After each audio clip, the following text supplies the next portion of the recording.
Because I've been noticing that like that New Orleans and the Bay like influences. Yeah. You know what I mean? Like Sure. it's similar with the dreads, the gold grills. Yeah. Like I heard, like I'm still doing my research on the history, but I heard like a lot of people from New Orleans did migrate to the Bay. Like you want to talk about that a little bit? So like back in the day, so specifically San Francisco and Oakland, and after the World War II, the Bay, San Francisco, Oakland was the first places that allowed black people to be in the Navy.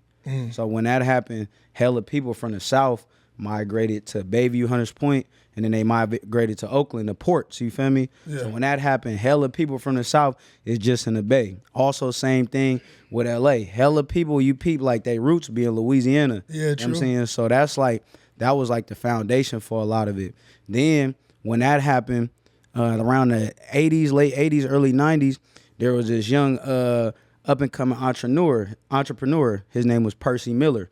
Basketball player, you feel me? His uncle gave him some money. He bought a record store in Richmond, California. In Richmond, California, he trapping, doing his thing. He like, man, I could really do this rap shit, you know what I'm saying? So Percy Miller started working with people like JT the Bigger Figure, started working with some influential players from Vallejo, Oakland, and eventually Percy Miller transitioned to be an artist known as Master P. You feel me? Working with K. Lou. K. Lou is a legendary engineer and producer. I had the pleasure of working with him, but he produced a lot of Master P music.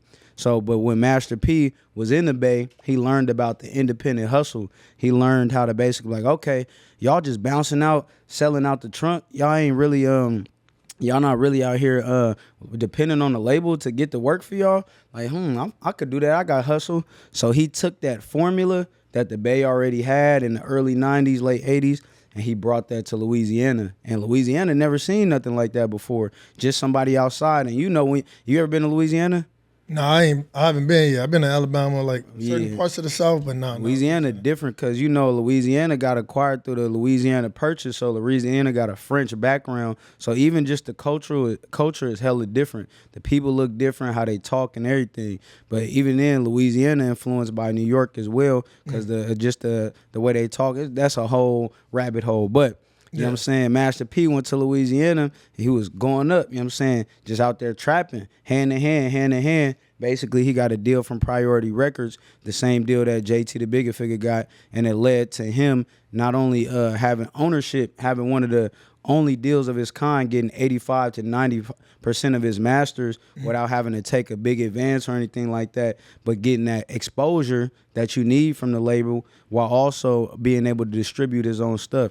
So Master P tore it up. That right there set precedent for people like, all right, that led to No Limit, which led to all right, Birdman seeing like, oh, y'all tearing the city up, we could do that too. And people don't know that because Master P had these ties, it influenced everybody else in Louisiana to rock with the Bay, which then now it's a full circle moment, like how Master P was influenced by the Bay. He brought that culture back to influence us, you know what I mean? And now we just it's a revolving door. So you got the foundational side of it when economics, you know what I mean? Meaning like, okay, this is the first place in the whole United States that black people can be a part of the Navy. You got families moving out here with nothing just to get this economic explosion or catch this economic explosion.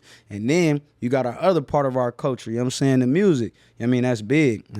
That's why you'll see hella people from not just the Bay, but California, really Louisiana influence, you know what I'm saying? Yeah.